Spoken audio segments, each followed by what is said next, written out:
reading all of this advice that good writers are supposed to take was really discouraging. I was comparing myself to my peers who had written 3 books in the same amount of time. I was doing the work, but it was probably like 5 times as hard as what I saw other people doing. And because I didn't understand then that I had ADHD, I just thought it meant I was a bad writer. I wasn't committed. I wasn't taking it seriously enough or whatever. I'm just not cut out for this. And so that really gave me kind of a negative mindset about writing in the first place. Welcome to the Write It Scared podcast. I'm your host, Stacey Fraser, a formerly repressed creative soul turned fiction writer, story editor, and author accelerator certified fiction book coach. At Write It Scared, we tell the truth about why writing a novel is so hard by acknowledging that most writers grapple with 2 stories. The one they want to put on the page to the best of their ability, and the often subconscious internal story that prevents them from doing it. This show is designed to help you identify and rewrite the internal narrative holding you back while you discover and write the story you want to tell and learn all the tools to help you do that successfully. Join me each week for a new episode where we'll talk about writing to deepen our understanding of the craft and of ourselves as writers. Writing a novel is an inside job that we do not do alone. Welcome to Write It Scared. I'm glad you're here. Let's dive in. Hi, writer. Welcome back to the Write It Scared podcast. I'm your host, Stacey, and this is where we talk about the brave and the vulnerable act of writing our novels so that we can do it with more clarity, more confidence, more self-trust, and not feel so alone. Today, I am joined by book coach and author Nicole Bross for a candid conversation about having ADHD and how it impacts a writer's mindset and their writing process. Nicole shares her personal journey about her late ADHD diagnosis and all the years that she spent believing that she was just lazy or undisciplined, and how receiving her diagnosis helped her achieve a mindset shift that changed everything.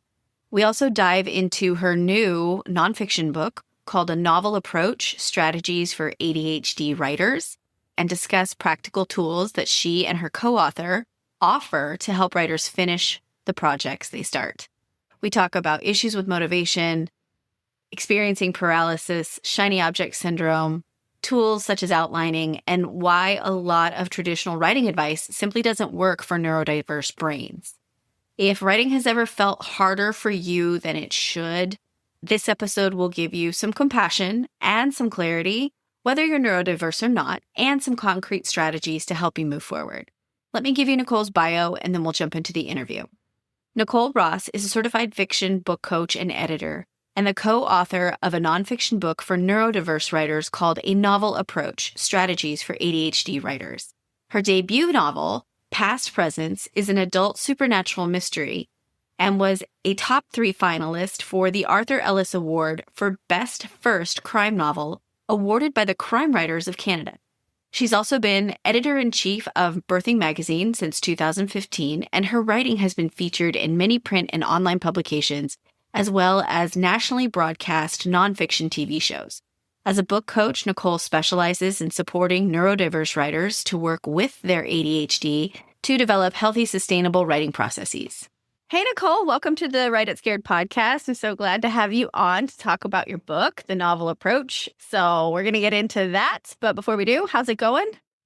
I'm doing really well. I'm excited to be here. Before we hit record, Nicole gave me a little tour around her writing area, and I got to see, do you want to tell everybody what I just got to see? My wall of typewriters, I guess you'd call it. There's one behind me here, but I have 20 of them all together. Every color of the rainbow. They're all manual. Some of them have different fonts. So I have like an italics one and a script one. And yeah, it's just my kind of, I collect. If you could see, I mean, listeners, if you could see my face, I have like the biggest grin on my face. This is just the coolest thing I've ever seen. I don't know why, but I absolutely am fascinated by it. Yeah, forced her to take me on a tour around her house on a Zoom tour. I want to see all these typewriters. That's so cool. All right. Well, thank you so much for sharing that and for being here. So why don't we kick off? I gave you a bit of a bio, but why don't you just kick us off by sharing about your journey to becoming a writer and a book coach with our listeners? I have always been a writer. Like I started writing fiction stories in like grade school, like kind of self-insertion, Nancy Drew mystery type things, because that was, a lot of what I was reading. And then I did journalism in high school and university, and then kind of went back to fiction again as an adult. So I've published one fiction book, one nonfiction book. And then I've been an editor for years as well. I work as the editor for a magazine and kind of shifted into book coaching as kind of an extension of what I was already doing. I was already doing like a lot of beta reads for author friends and stuff like that. And I thought, like, why not bring this kind of to the wider world? And I decided to mostly specialize working with neurodiverse authors to get their books written, because I know there are particular challenges that they may face that neurotypical writers don't. So that's where I am. And why is that important to you to focus on that particular area with those particular writers? Mostly because of my own journey. So like I was a later diagnosed person with ADHD. I found out in my late 30s in 2018. And it was actually only because one of my kids was diagnosed. I'm going through all the questions and it's like, oh, I relate to a lot of these too. No kidding. So that was kind of like a big revelation for me, because I had all of these kind of internalized negative ideas about myself, that I was, unreliable and disorganized and lazy and all these things. And it turns out there's a neurological reason for why those things happen. But it had also made my journey as a writer really difficult, because I was struggling with things like consistency and organization and stuff like that. And so once I got my diagnosis, I decided, I was going to try and not be mean to myself anymore, I guess is the best way to describe it, and try and figure out ways that I could work around or work with these challenges to make it easier for myself. And then, as an extension of that, if I can do it for myself, why not try and help other writers with the same problems? Oh, 100%. I love that. Yeah. I mean, when you work through it for yourself, it's giving it away. Helping somebody else facilitate their journey is just, it's like the next best thing, if not better, right? Yeah. Seeing somebody else, absolutely. The light bulbs come on, right? And they're like, oh, yeah. I've never thought of doing it that way before. Exactly. So exactly. Or helping people to find grace for themselves and compassion and empathy for themselves. That's really beautiful. And, the fact that you've walked through it yourself gives you, sometimes the internal narratives that aren't helpful to us, that we hold inside of us, once we start to talk about them and shed the light on them, then it creates like this whole like ripple effect of empathy with other people, like self-empathy. I'm like, oh, we're not alone. I don't suck, Yeah.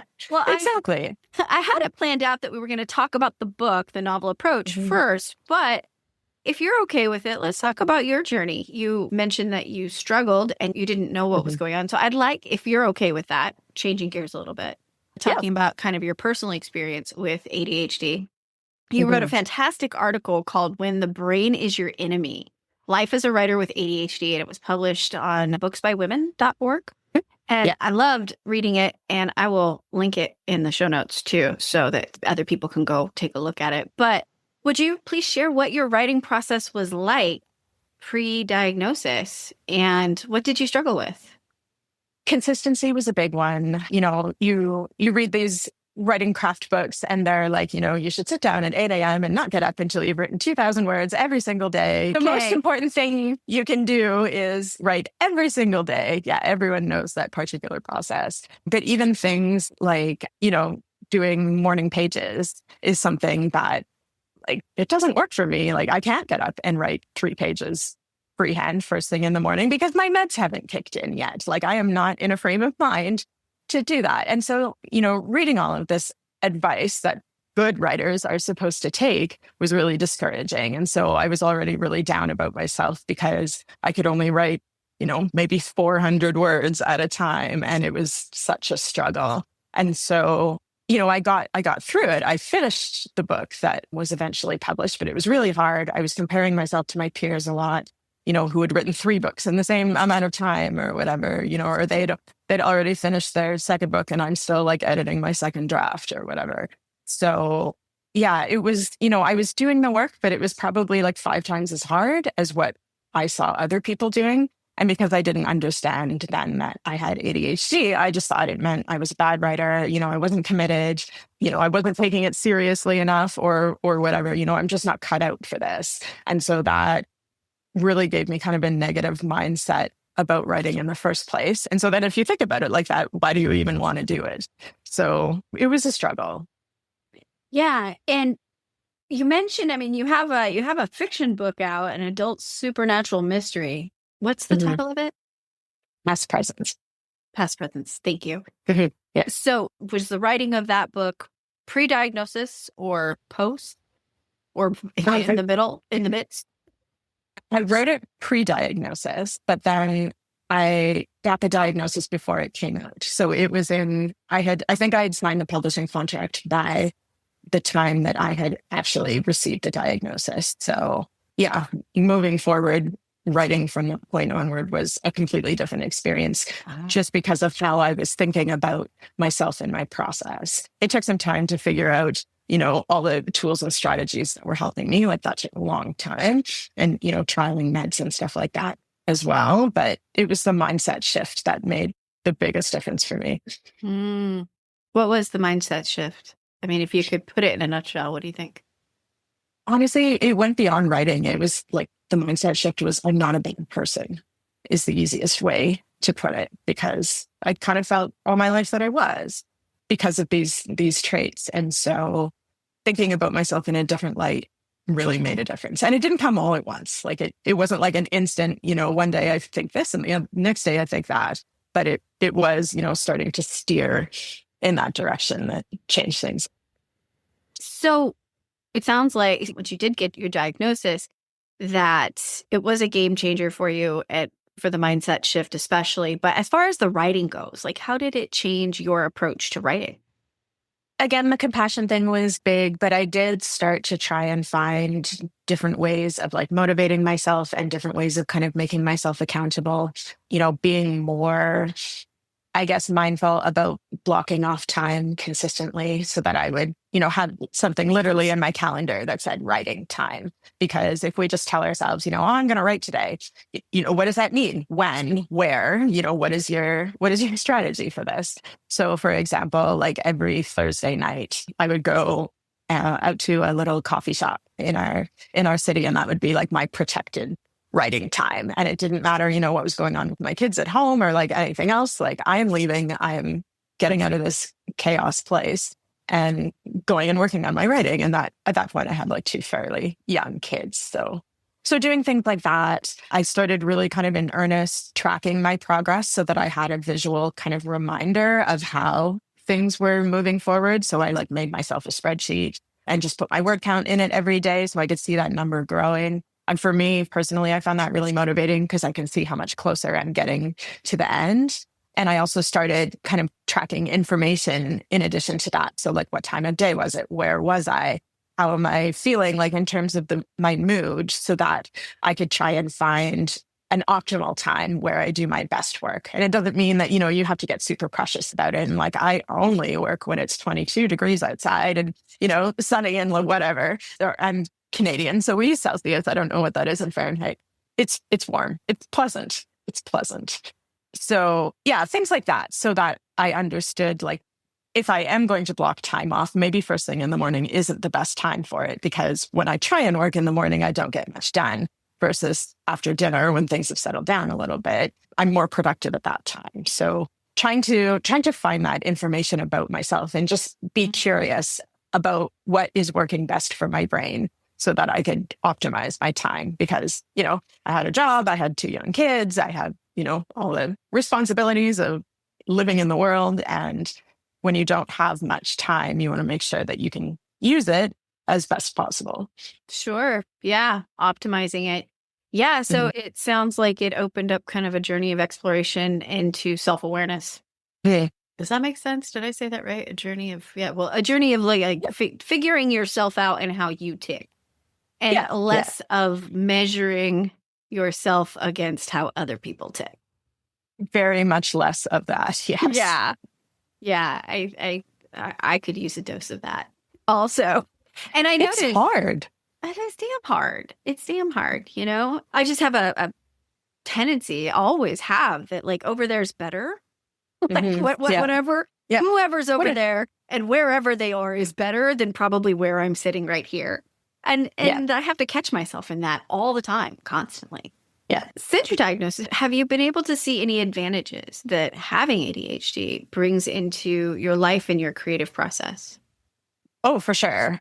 The more I started reading about what ADHD means and how, kind of the differences in the brain, it turned out that as like a measurable aspect, I guess, of neurodiversity is that people with ADHD tend to be more creative. They look at a lot more solutions to problems, for example. They don't just kind of find one way of doing things and stick with it. And so I think that creativity lends itself maybe to being a better writer, or maybe a more interesting writer, I guess, because I'm looking at lots of different ways to solve plot problems or whatever. Neurodiversity is definitely overrepresented in the arts compared to other like fields or professions. And I believe that it's in part because of that increased creativity.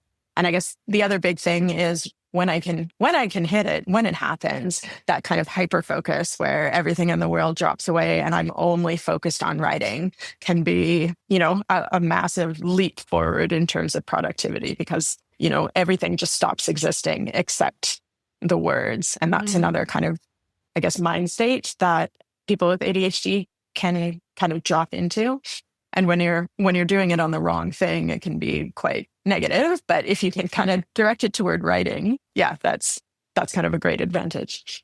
So you had this kind of life-altering experience of getting this diagnosis has definitely changed the way you approach writing and the way you approach your life. So what drove you to consider writing a book about it? It's actually interesting because it wasn't my idea in the first place. I have a co-author and she had read the article that you mentioned earlier, When Your Brain is the Enemy, and a couple other ones that I had written as well. She's also neurodiverse and she kind of saw that there was a gap in the market where there's books about writing and there's books about having ADHD, but there isn't a book about writing when you have ADHD. And so she emailed me out of the blue. She was not a person I knew at all. I just got this email in my inbox saying, hey, I read your articles. We want to write a book together. I have this idea. And, because I'm very impulsive, again, an ADHD feature, I was like, sure, yeah, let's do it. With no plan, with no anything, just, yeah, let's write a book together. And now here we are a few years later. Had she ever written a nonfiction book? No, she had never written any book as far as I know. So yeah. Wow. Yeah. And that was a couple of years ago now. So my fiction book had been out for a while and I was working on other things throughout the pandemic. So yeah, once we got started, I guess, then kind of realized like, wow, this could make a big difference for some writers out there. You could also make a big difference for book coaches who help writers that are neurodiverse, 100%. Yeah. I'm reading it now and I love how it's laid out. I mean, that you can jump around, that you don't have to read it chronologically. I mean, I went immediately to the section of like, I've written 80% of my book. Why can't I finish it? Yes. And then then I was like, it's not boredom. I have to go look at motivation. And, it's really well done. And, you mentioned like before that you had to kind of start exploring what works for you and what doesn't by paying attention, being aware, some trial and error is what it sounds like. And you invite writers to do that in this book. There's a lot of exercises for them to start exploring these things. And it was definitely eye-opening for me. A lot of strategies, a lot of wonderful ideas in there. So how did you guys go about putting it together? You and your co-author, whose name, by the way, is Kirsten Donaghey. I wasn't sure how to say her last name. Kirsten Donaghey. How did you guys go about putting this book together? What was the strategy behind it? So she had kind of like some, I guess, disconnected ideas about some things that should be in it. And I pretty much straight away said, I'm not on board unless we do an outline, because outlines are a huge help for me when it comes to writing. And I said, like, I'm literally not going to be able to do this if there isn't an outline. So we built an outline and we were working in a common Google document. We kind of divided up the different topics, I'm going to do this chapter, you're going to do that chapter kind of thing. And then just worked on it together over quite a long period of time. It took a while. And originally we had it organized in a different way where we were going to talk about challenges related to the type of ADHD that you have, because it's generally kind of broken down into 3 categories where you're the inattentive type. So the person who's like daydreaming, not necessarily paying attention to what's going on in the world around you, and you miss, important things. There's the kind of impulsive or hyperactive type where it's more about like being super fidgety, can't sit still, and having all these kind of like impulsive thoughts and moments and stuff. And then there's combined, which is like some aspects of both. So originally we were going to organize it like that. And then we found more and more as we kept going, a lot of the advice from one section should also be in a different section. And so when it came time to edit it, once we had all the chapters finished, I actually did one of the tools that we recommend in the book, which is writing down every chapter or every scene on a Post-it note, and I threw them all up on the wall and then started moving them around, like what fits with what, do these chapters kind of align well together? And so we ended up with the 5 sections in the book because of that. And I'd never done the Post-it note method before. When I write fiction, I write linearly. So I start on page 1 and I write straight through to the end. But a lot of people write just in scenes and kind of paste it all together later. And so that's how kind of we wrote this book. And so, I found it really effective to organize it that way. And it made a lot more sense when we just broke it down into kind of basic challenges like focus, organization, motivation, that sort of thing. So it's been out since October of 2025. We're recording this into the first part of December of 2025. So how has the response been for the book? Really good, actually. We all have, or many people have, that kind of imposter syndrome where it's like, nobody's going to like it. Nobody's even going to read it. Am I even qualified to write this book in the first place? And I wasn't really sure what to expect in terms of early sales and everything. But it's doing really well. We hit #1 in an Amazon category the day it came out. So that was like super exciting to get that #1 bestseller banner, and when things like that started happening, it kind of, again, shifted that mindset to like, okay, yes, like this is actually helpful. People are finding it useful. Yeah. So I'm delighted by how well it's been going. It's so awesome. Yeah. Like, did I actually do something good? We're smiling so big. That's awesome. Of course you did something good. You did something amazing and something brilliant. And the reason that you were able to do it, because you leaned into who you are. Isn't it? Yes. So I'm very pleased. That's awesome. I'm very glad that you shared it with the world. Thank you. It takes a lot of courage and a lot of guts and vulnerability, right? To be like, hey, here's my insides. Go ahead, take a look, Exactly. Because it is very personal in parts of it, like where we talk about our own experiences and, how it felt for us. So it is kind of a nerve-wracking moment once you hit publish and it's like, okay, can't take it back now. It's shipping out to people. But so far it's been only good feedback. So I'm very happy.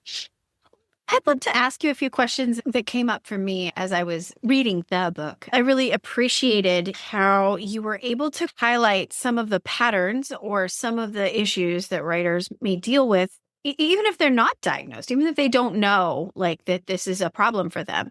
Honestly, I could see myself in so many of these places, so many of these issues. I'm like, well, I think that this can be helpful for me no matter what. So you already gave us a snapshot of what the 3 different types of ADHD, what that can look like. And it sounds like it's very much on a spectrum, right? It's not.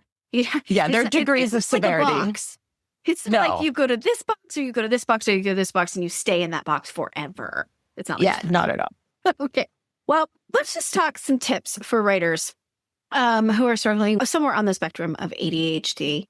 And let's say that they're struggling with their motivation. They can't get themselves to the page. What can they do? So there are different reasons why you might not be motivated. You might not be motivated because you don't actually like your story or you're not into it. And so then it's a matter of like, well, what don't you like? Are you finding that it's boring? In that case, maybe you need to go back to your outline because of course you have an outline, right? And see, can you make it more exciting in some way? Like what would make you want to write this again? Sometimes people aren't very motivated because they're bored. and they just don't have that kind of fresh new book feeling anymore. They've gotten halfway through or whatever, and they're like, oh my God, this is so much work. And they, that honeymoon kind of phase is over. Maybe they also have like a great new idea and they want to shift to that because they're so excited about the shiny new thing that they've got going on in their head. In that case, what we kind of try and advise to do is to take that feeling of excitement and newness and shift it back to the project that you're actually working on, whether that's trying to recreate, how you initially felt when you got that idea. Like for myself, for example, for whatever reason, I don't know why it happens, but I get kind of book ideas from song lyrics. Well, I'll just hear a song and it'll be like one line and I'll be like, oh my God, new book, just like that. And so when I get to that kind of, point where it starts to be really difficult and I don't want to be doing it anymore, going back and listening to that song again, for example, can kind of recreate that feeling of like, oh my God, I felt so great when I had this new idea. So kind of shifting that motivation back to your existing project and tucking away the new idea for later, because one of the biggest challenges that a lot of people with ADHD have is finishing their books. They're great at starting them. And then, they kind of bail partway through and start something else. And so we don't want that to happen. We want to get you to the end. We want you to be able to write the end, because that's, besides being the best feeling, it's also the end of an objective, because, you want to be an author, but you can't publish half-finished books. You have to get them done. Have you ever heard of the Valley of Despair when it comes to like psychological, like how we approach a challenging, whatever, what is it called? Yeah. So that's what I was thinking about, when we first start a project, we're like, woo, woo. And our brain chemistry is like, woo, woo. The dopamine's kicking. And as any challenging project, anything that's a challenge, right? Any goal that we set that is particularly difficult, it's going to get a little hard. There's going to be moments, right? So where we drop into that, what the hell was I thinking? This is dumb. I'm just bored. I don't want to do this anymore. Right? For me, it's like 30,000 words. When I hit that point, I'm like, oh, no more. Mine's always like around 50 to 70. Even so, that's always so you're like so part. close to the end. I am. And I just want to throw my pen at the wall sometimes. Yeah. So you mentioned the word outline. You mentioned it several times. You said that you definitely didn't feel comfortable writing this particular book without an outline. And in the book, it's kind of the keystone as far as tool goes. So please talk about how, because I bet, oh man, a lot of people would have resistance to that, the idea of embracing an outline. So please talk to me about what kind of a tool it is, how you use it, why it's a good strategy for writers with ADHD. Yeah. So an outline, and I understand the objection, people feel like it kills their creativity. They just want to like write and see what happens. And an outline still gives you a lot of room to do that. It isn't something that's set in stone, but there are a couple ways an outline helps. The first one can be because a lot of people with ADHD kind of get paralyzed by big projects or big ideas. It feels like too big of an undertaking and they don't know how to tackle it. It's this huge boulder monolith of like writing a book.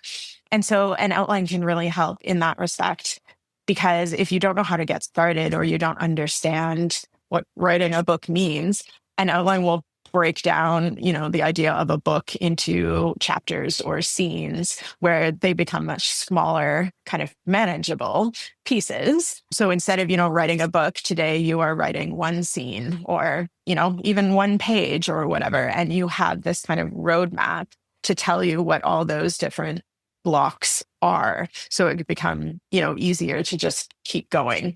And the other reason outlines are such a great tool is for organizational purposes. So if you kind of know the basic parts of your story, and a really important part of it is the ending, then you have an objective you're working toward, because when you reach this exact point, you're finished. So you can kind of see it in your mind. And then it also gives you different points, same kind of idea where you know what you're working on.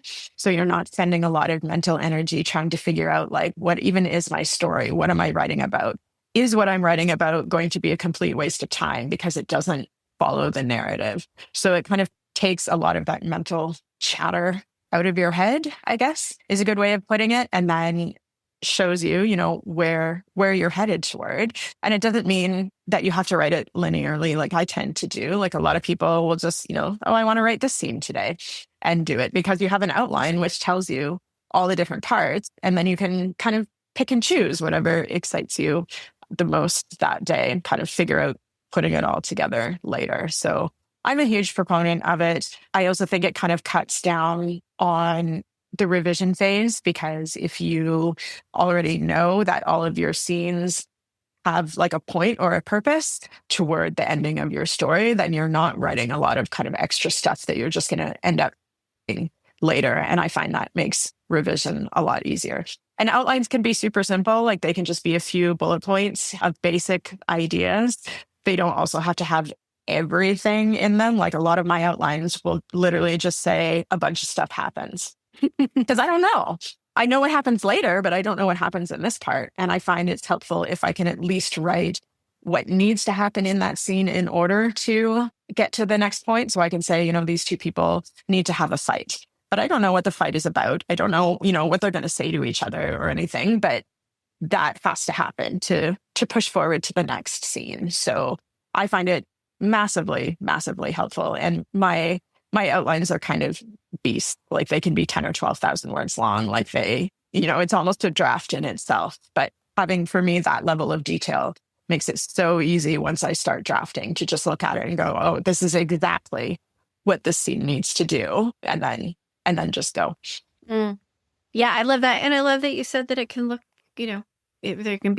outlines can be on a spectrum too, right? Yes, absolutely. They can be lean or they can be fully fleshed out. Yeah, I think that's what works for the writer. And sometimes that's a trial and error thing. But I also am a fan of outlines for myself, for the writers that I work with. But again, I hold it pretty loosely depending on how analytical you are.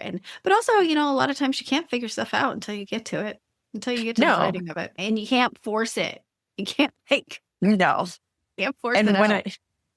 when I look at like the end product, once I finish the first draft, if I look at the original outline, there are lots of places where it doesn't match up at all. Because once I've started writing, I figured out something that works better, or it just so happens that, the story goes in a different direction that I wasn't expecting. So I never consider my outlines as like, the holy grail and must stick exactly to this. It's like, it's a fluid living document that I change at will. And there's lots of opportunity in there for that discovery kind of style of writing where you don't know what's going to happen.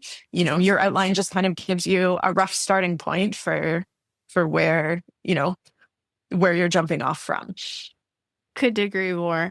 One of the things I really enjoyed was how the book talked about how ADHD writers experience paralysis, but they often see it as procrastination, but it's not. And it's rooted in that having a difficult time, like visualizing the whole end or the finishing, right? It's hard to finish because you can't visualize the whole thing as finished. And the other analogy I really appreciated was how many departments it takes to write a book inside a brain. Yes. I thought that was hilarious. Do you want to share that? Yeah, it's just the idea that writing a book isn't just sitting down and putting your fingers on a keyboard and typing until you write the end. There are so many different parts of the process, whether that's iteration, you're figuring out your ideas, there's research. Yeah. There's, the part where you might just like sit down and daydream about your story for a while because you need to figure out some plot point before you start actually working. And, editing and all the rest of them. It's a lot of different pieces or parts that you have to put together into the process of writing a book. Especially if you're a new writer and this is your first time writing a novel and you have the expectation that you're just supposed to sit down and just do this, right? But then you walk up and you're like, oh, wow. This doesn't work. Just sitting down and just doing this doesn't really work, especially if you take something all the way to the end, or you have started multiple things and not finished them, and you're like, so what's wrong with me? Why can't I do this? Actually, it's a lot like being walked into a house with a bunch of different doors. You have to pick and choose. But I just thought that was really a very interesting point, that what we think of as procrastination is often just difficulty with an overwhelming amount of decisions that have to be made. And what I think you're saying is that having an outline, the tool like an outline, is a way to compartmentalize and make your decision-making process a lot easier, to simplify it, I guess. Very For cool. sure. Very cool. Are there any myths about ADHD writers that you would like to bust? The big one, I think, is that, that lack of understanding, where they're not cut out for it. They can't get organized. They can't get motivated. They can't focus long enough to get to the finish line, because of like a personal flaw. Like, this just isn't for you. You're not cut out to be a writer because you struggle with these things. If you understand it from the point of a neurological difference, and something that once you identify, you can use tools to kind of get around those challenges, I think that's the biggest thing. That if somebody trusts in you enough to tell you that they have a neurodiversity, whatever that might be, that you think about it in, I guess, a compassionate terms, as like, why be curious, I guess, if this person is challenged by, they missed their deadline or whatever. Is it because they're lazy and disorganized? Maybe it's not. Maybe it's because they have a challenge that they haven't addressed yet that can be improved upon. Mm-hmm. Compassion, not assumption. Yes. Assumption is the worst. Yeah. Where you just immediately go to the worst possible, thought about that person. All right. Last couple questions to wrap up. What do you think the best piece of creative or writing advice you've ever received is? Something that you've held on to that you use as a bit of a North Star? I think it was the idea that writing craft books in particular are written for neurotypical people, and that the advice in them, because I can't follow it, doesn't mean that I'm not cut out for this. What wish would you like to impart to your fellow ADHD writers? Be nice to yourself. Have that compassion for yourself that you would have for somebody else in your shoes if you happen to encounter them. Like if somebody you knew, a writer with ADHD, said, I forgot to write today, or I haven't been able to write at all this week, you wouldn't say to them like, oh, you're so lazy and unmotivated and disorganized, you suck. But when it happens to us, that's automatically where our brains go, and it needs to stop. So please be nice to yourself. Well, thank you so much for your time today, for coming on the show. Can you please share where listeners can find you, and the book, and then if you have anything new coming out in the world that you want listeners to know about? Yeah. So the book is available kind of everywhere where you can buy books online: Amazon, Barnes & Noble, bookshop.org. It's in paperback or ebook format. So it's on Kindle and Kobo and Apple Books and all of that. And you can find me. I have 2 websites, actually. So NicoleBross.com is where you can find out about my writing. And then my book coaching is at manuscriptalchemy.com. I will put those links in the show notes. Thank you so much for being here and for writing this book. Yeah, thank you so much. Yeah, I'm so glad we got to talk. Thank you for listening to the Write It Scared podcast. If you enjoyed today's show, please make sure to hit the follow button so you never miss an episode. And please leave a review. Reviews help other writers like you find the voices and messages they need to hear to continue to write their stories. Let's lift each other up. Remember, you can be scared and still be unstoppable. I'll see you next week.